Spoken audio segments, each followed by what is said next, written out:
Hello friends, welcome back to my channel Aradhya queen kitchen. আমাদের সকলকে জানাই স্বাগত। সকালে কিংবা বিকালের জল খাবারে কিংবা বাচ্চাদের টিফিনে ঝটপট এই রেসিপিটি বানিয়ে নিতে পারেন খুব সহজেই। তো তার জন্য প্রথমেই আমি একটি বোলের মধ্যে দুটো সিদ্ধ করে রাখা আলু নিয়ে নেব। আলু দুটোকে ভালোভাবে ম্যাশ করে নেব। এবার এর মধ্যে দিয়ে দেব 1 কাপ পরিমাণ আটা, দেব পরিমাণ মতো লবণ। এবার আলুর সাথে আটাটাকে ভালোভাবে মেখে নেব। বন্ধুরা, আলুর সাথে আটাটাকে খুব ভালোভাবে মেখে নিয়েছি। এবার অল্প অল্প জল দিয়ে একটি সফট নরম ডো রেডি করে নেব। বন্ধুরা, বেশি জল একেবারেই দিতে যাবেন না, তাহলে কিন্তু ডোটা হালকা হয়ে যেতে পারে। এবার আমি ডোটাকে ভালোভাবে মেখে নিয়ে 10 মিনিটের জন্য রেস্টে রেখে দেব। এবার একটি কড়াইতে কিছুটা পরিমাণ তেল নিয়ে একটা কাঁচা ডিম ফাটিয়ে দেব। এবার বন্ধুরা, এই ডিমের মধ্যে দিয়ে দেব একটা পেঁয়াজ কুচি, দিয়ে দেব পরিমাণ মতো লবণ, আর দিয়ে দেব হাফ টিস্পুন লঙ্কার গুঁড়ো। এবার সমস্ত উপকরণগুলো ভালোভাবে ভেজে নেব।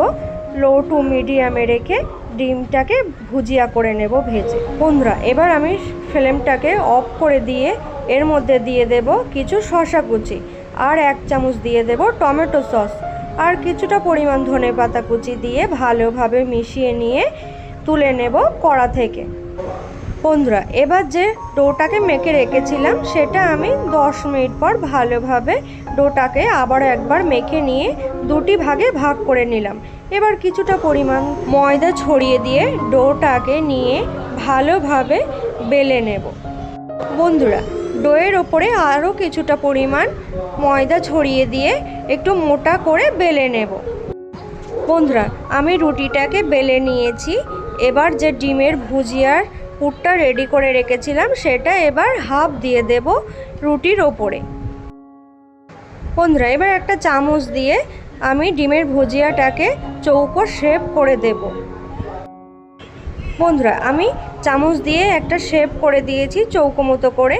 এবার মোগলাই পরোটার মতো রুটিটাকে ভাঁজ দিয়ে দেব। বন্ধুরা, আপনারা দেখতেই পাচ্ছেন কতটা সুন্দর করে আমি মোগলাই পরোটার মতো ভাঁজ দিয়ে দিলাম, আর দেখতেও কিন্তু খুবই সুন্দর লাগছে, তাই না বন্ধুরা? এটা এবার আমি চারিদিক দিয়ে চৌকো শেপ করে নিয়ে দেখুন, আপনাদের দেখাচ্ছি সামনে থেকে কতটা সুন্দর দেখাচ্ছে। এবার কিছুটা পরিমাণ তেল গরম করে নিয়ে মিডিয়াম ফ্লেমে উল্টে পাল্টে ভেজে নেব।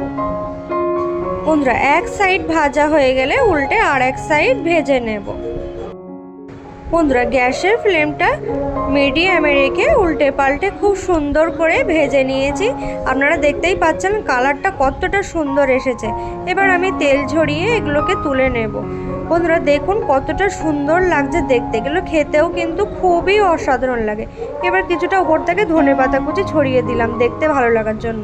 বন্ধুরা, এটা খুবই টেস্টি আর খুবই একটি হেলদি রেসিপি, ঝটপট বানিয়ে নিতে পারেন খুবই অল্প সময়ের মধ্যে। তো বন্ধুরা, এই রেসিপিটি আপনাদের কেমন লাগলো অবশ্যই কমেন্ট করে জানাবেন। ভালো লাগলে লাইক শেয়ার করতে ভুলবেন না, আর অবশ্যই আমার চ্যানেলটিকে সাবস্ক্রাইব করে রাখার অনুরোধ রইল। ধন্যবাদ বন্ধুরা।